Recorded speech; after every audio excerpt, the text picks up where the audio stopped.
It is Monday, April 17, 2023. Many thanks for joining us on this edition of Prime News over My Media Prime TV.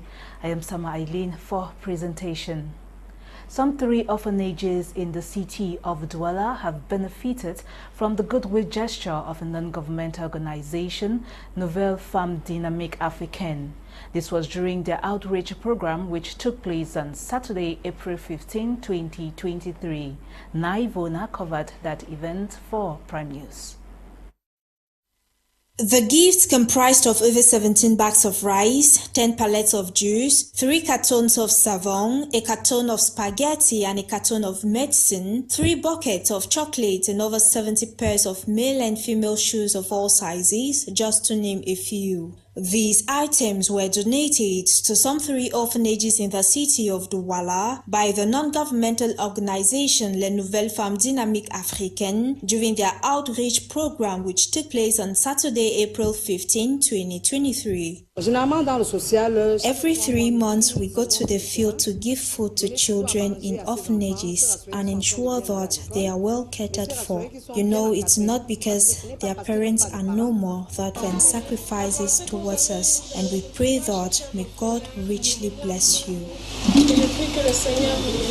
According to the president of the Nouvelle Femme Dynamique Africaine, helping the less privileged, especially orphans, is a collective responsibility. Let's come together and assist these children who did nothing to deserve what they are going through. Like the saying, the more you give, the more you receive. It should be noted that the Nouvelle Femme Dynamique Africaine was created in March 2020 and is poised with the promotion of female entrepreneurship and leadership for social and economic development in Africa, the promotion of education and social reintegration of young single mothers, and the supervision of street children, victims of violence, orphans, and disadvantaged people in the society.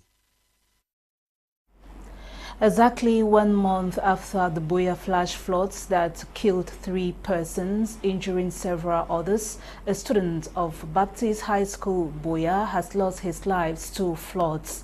This happened yesterday around the Bakwiri town, Boya. Get details right ahead.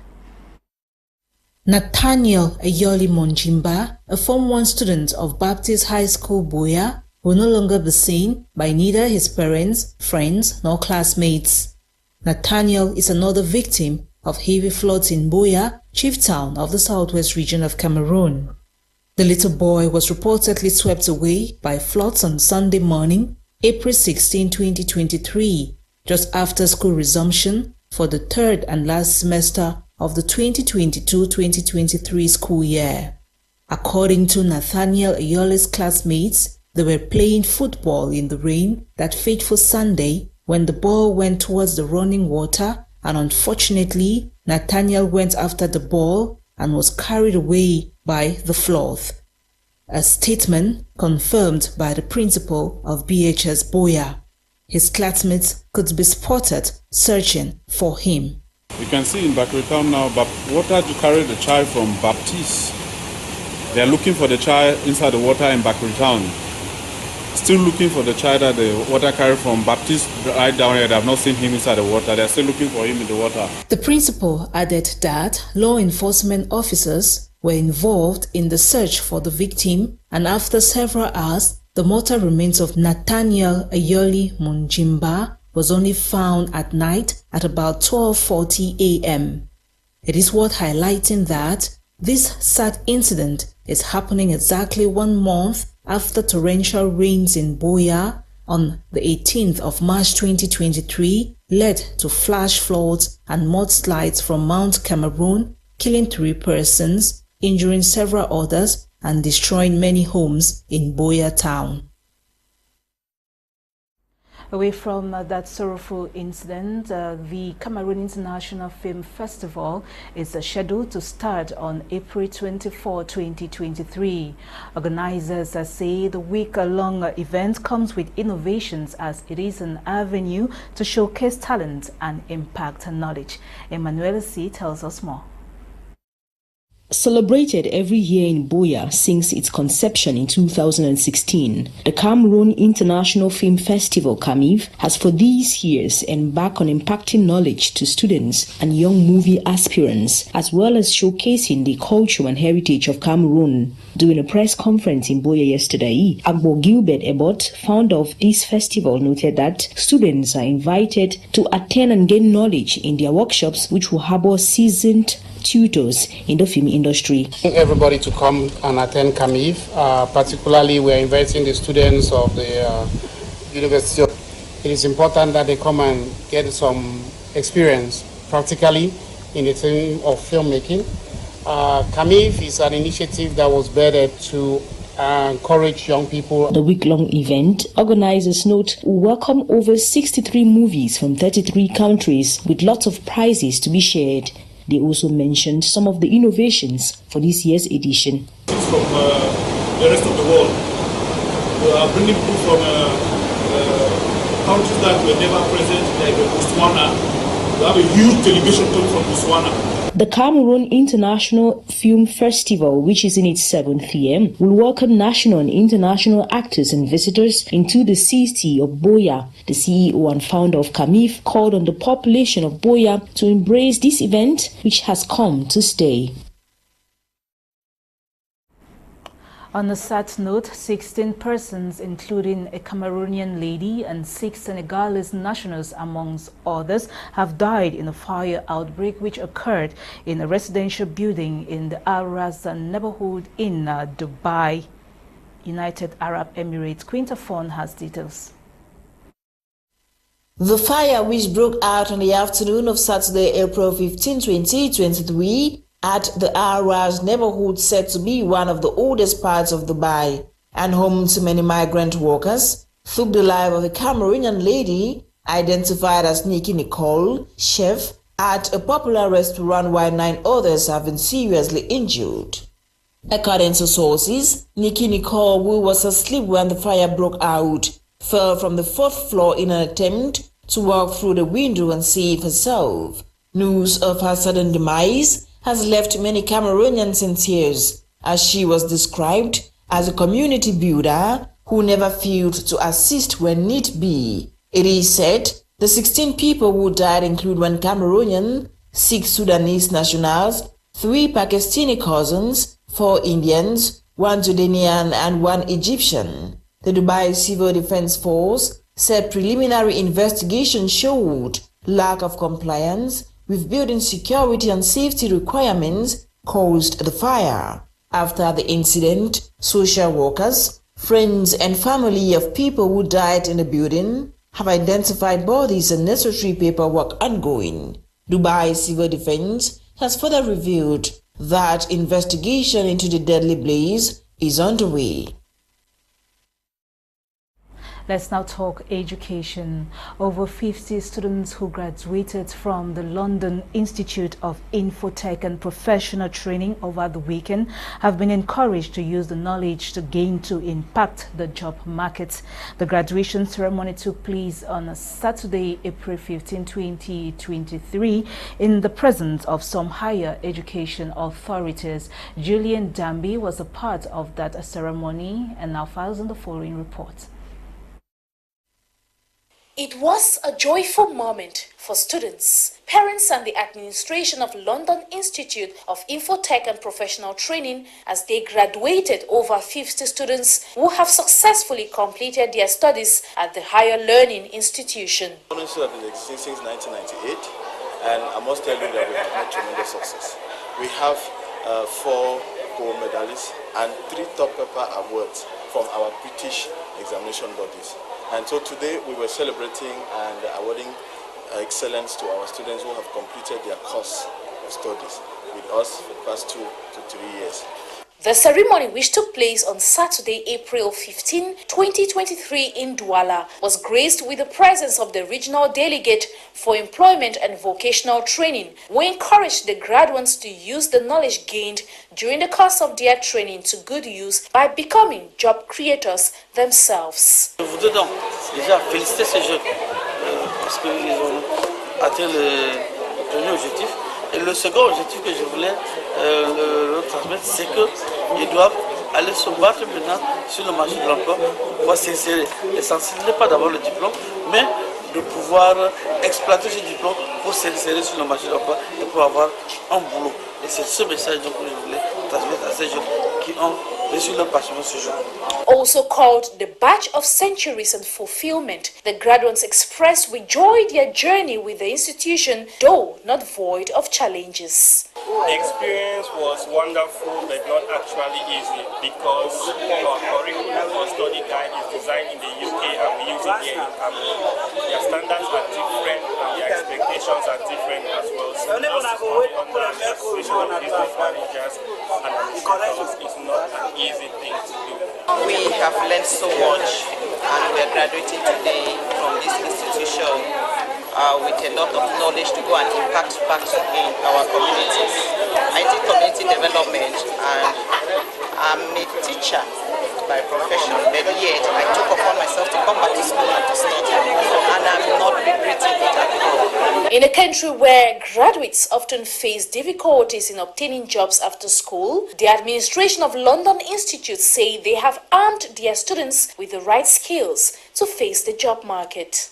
Our students are empowered and equipped with skills ready enough to impact the job market rather, not to seek for jobs, which therefore means that they are supposed to be job creators.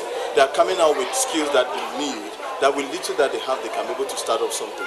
I know that a few companies out there are ready to pick them up or go international, but I encourage every student to think like a businessman and why not create one and employ people. Accredited to 3 outstanding institutions in the United Kingdom like the ABMA and the Institute of Commercial Management, London Institute of Infotech and Professional Training located at Old Road, Bonaberi, Douala is set to be creating problem solvers for Cameroon. In more education news, some level 200 students of the Higher Institute of Business Management Douala have defended their internship reports in the presence of top administrators from the institution. Darling Gande was a part of that event and now tells us more. As part of requirements expected to be fulfilled by this year, 2 students from the Higher Institute of Business Management and Technology HIPMA Douala for the award of a national diploma in their various fields of studies. Today, they are defending their internship reports to make up the 1,000-mile journey from here. Madame Ngwa Glory is the Dean of Studies at HIPMAT, who will now comment on this year's exercise. Okay, so far the exercise has been going on very well. We started at exactly 8:30 and the students have been interacting very well with the jury. When you look at their eloquence and the way they try to answer the questions that the jury posed to them, showed that they actually did their work. Neatly dressed in their ash suits, sky blue shirts and red ties, this corporate attire only demonstrates a part of training the students receive from HIPMAT as they take turns to face the jury. And after their presentations, we talked to a few of them to know how they prepared for this traditional exercise of the Higher Learning Institute. Well, today I'm very happy because I was able to talk, to express myself in public, which is something that I've never done. So I'm very happy with the marks as set in class. So I'm very happy. I don't have any issues. I'm really satisfied. So for me, I did a lot of work, like sleepless nights. It wasn't easy.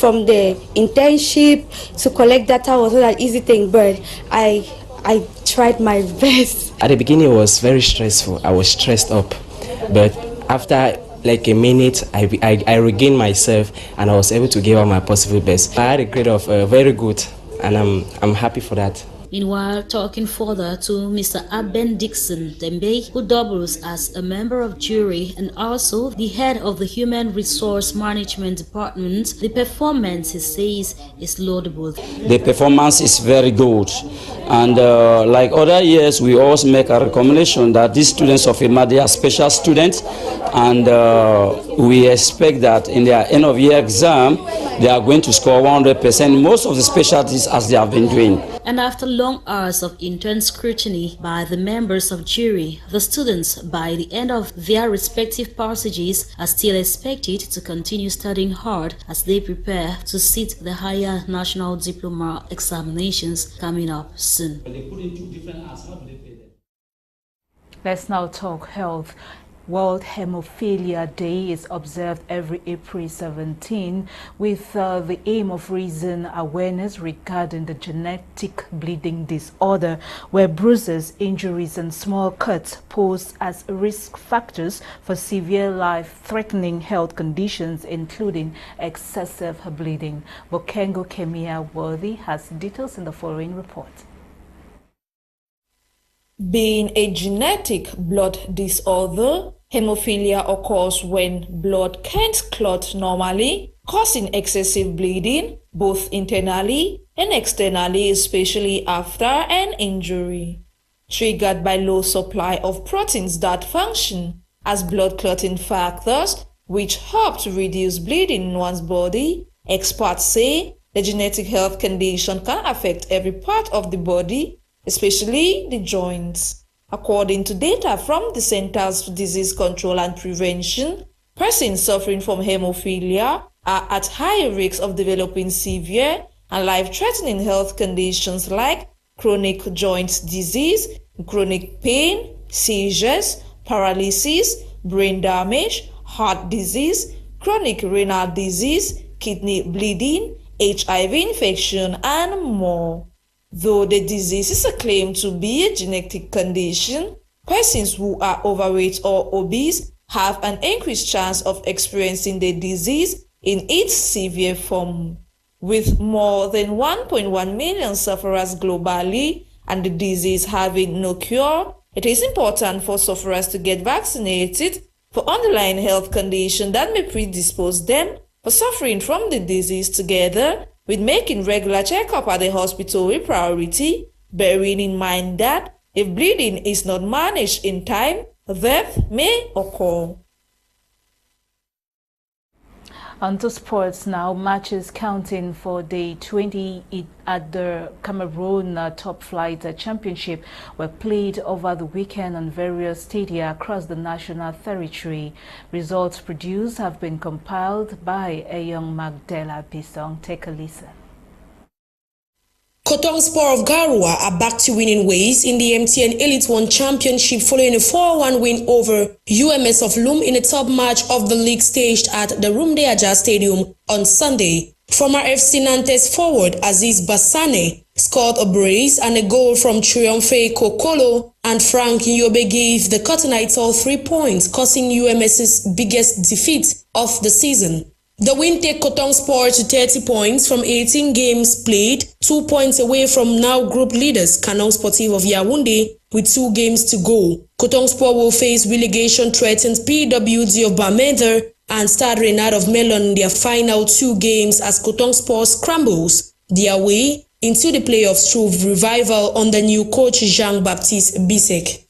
Young Sport Academy of Bamenda picked up a 2-1 win over Yafut in a crucial clash in Bafoussam, courtesy of a brace from Mahel Ndingjeke. Yosa, who are now on 24 points from 19 games, will face Astra Football Club of Douala in their last league match this season as they fight relegation. Equally, Joseph Apam's brace handed Apejes of Fu a 2-1 win over Fovu Club of Baham. Bambutus FC of Buda shared spores with Astra. Gazelle beat AS Fortuna 2-1. Union Sportive of Douala beat Dragon 2-1. PWD of Bamenda held Canon to a 1-1 draw, just like Edingspor and Jiko FC did. Meanwhile, Renaissance and Aigle of the Menua defeated Avion and Stade Renard of Melon, respectively.